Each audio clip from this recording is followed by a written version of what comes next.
नाज़रीन दुनिया की तारीख दे विच आज़ादी का दिन किसी भी कौम वास्ते जिहड़ा ना वो खुशी का जशन का या एक फखर का बायस होंदा है। मगर बरसगीर एक धरती ऐसी है जिथे ये दिन खुशी नहीं बल्कि एक करब होंदा है, एक तकलीफ होंदी है और एक एहतजाज की अलामत। ये धरती केड़ी है सारे नूं पता है, मकबूजा जम्मू कश्मीर। 15 अगस्त नूं जदों भारत दे विच जश्न आज़ादी दे रंग बिखरे होंदे है, हर पासे रौनक लगी होंदी है, उसी दिन श्रीनगर, पुलवामा, बारामूला ते दीगर शहरों दे विच सड़कां सुनसान, बाजार बंद ते फिजा दे विच स्याह परचम हुंदे। अक़वामे मुत्तहिदा दी करारदाद नंबर 47 विच वाज़े तौर ते ये चीज आखी गई है कि जम्मू कश्मीर दी जेहड़ी आवाम है वो आजाद ते गैर जानिबदाराना इस्तिस्वाबे राय दे जरिए अपना जेहड़ा मुस्तकबिल है ओदा भरपूर फैसला करन दा हक रखदी है। हर साल 15 अगस्त नूं कश्मीरी आवाम जेहड़े ने वो यह दिन यौमे स्याह यानी तारीख दिन दे तौर ते मनाते हैं, क्योंकि भारत दी हकदर्मी ते जुल्म और जबर तो बाद अज कश्मीरी आवाम दे कोले जेहड़ा अपना एहतजाज है वो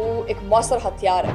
बिस्मिल्लाहिर्रहमानिर्रहीम, अस्सलाम वालेकुम नाज़रीन, तुसीं देख रहे हो 360 डिजिटल पंजाबी और मैं हां तुहाडी मेज़बान शुमाइला नियाज़। ਇਹ ਵਲੌਗਸ ਜਿਹੜੇ ਨੇ ਉਹ ਬੈਕ ਟੂ ਬੈਕ ਰਿਕਾਰਡ ਹੋ ਰਹੇ ਨੇ।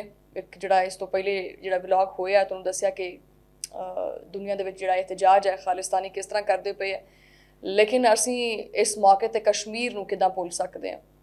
ਨਾਜ਼ਰੀਨ, ਮਕਬੂਜ਼ਾ ਕਸ਼ਮੀਰ ਦੇ ਵਿੱਚ ਭਾਰਤ ਦਾ ਜਿਹੜਾ ਅੱਜ ਦਾ ਯੌਮੇ ਆਜ਼ਾਦੀ ਹੈ ਉਹ ਯੌਮੇ ਸਿਆਹ ਦੇ ਤੌਰ ਤੇ ਹੀ ਕਿਉਂ ਮਨਾਇਆ ਜਾਂਦਾ ਹੈ। ਨਾਜ਼ਰੀਨ, ਦੁਨੀਆ ਦੀ ਤਾਰੀਖ ਦੇ ਵਿੱਚ ਆਜ਼ਾਦੀ ਦਾ ਦਿਨ ਕਿਸੇ ਵੀ ਕੌਮ ਵਾਸਤੇ ਜਿਹੜਾ ਨਾ ਉਹ ਖੁਸ਼ੀ ਦਾ, जशन का या एक फखर का बायस होंदा है। मगर बरसगीर दी एक धरती ऐसी है जिथे ये दिन खुशी नहीं बल्कि एक करब होंदा है, एक तकलीफ होंदी है और एक एहतजाज की अलामत है। ये धरती केड़ी है सारे नूं पता है, मकबूजा जम्मू कश्मीर, जिथे भारत दे यौमे आज़ादी नूं कश्मीरी आवाम यौमे स्याह के तौर पर मनाते हैं। कश्मीरी आवाम का यह एहतजाज कोई वक्ती रद्दअमल नहीं हैगा, बल्कि 7 दहाइयां ते मुहित एक मुसलसल जिदोजहद का हिस्सा है। 15 अगस्त नूं जदों भारत दे विच जश्न आज़ादी दे रंग बिखरे होंदे है, हर पासे रौनक लगी होंदी है, उसी दिन श्रीनगर, पुलवामा, बारामूला ते दीगर शहरों दे विच सड़कां सुनसान, बाजार बंद ते फिजा दे विच स्याह परचम होंदे है।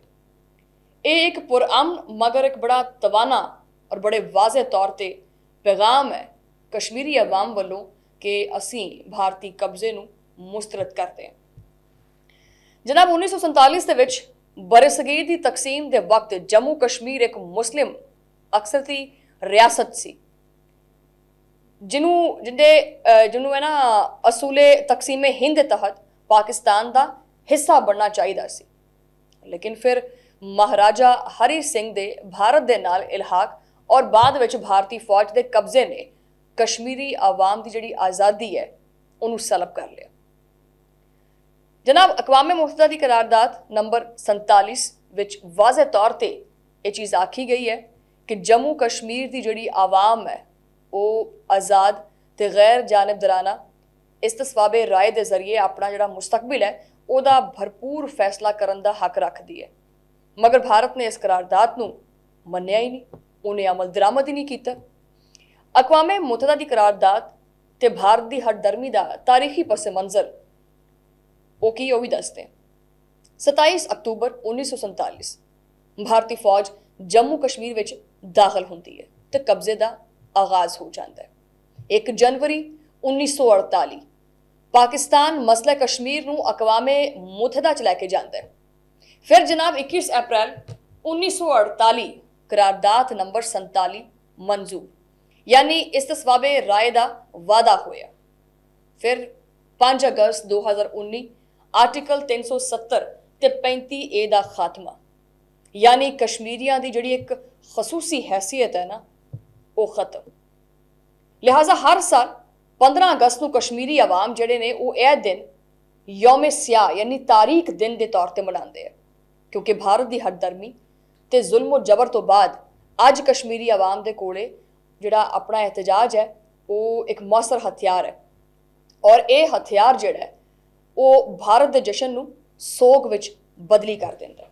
बहरहाल ये व्लॉग जिहड़ा है ये कश्मीरी आवाम वास्ते असी कश्मीरियों के नाल जिहड़ा ना वो इजहार यकजहती करते हैं।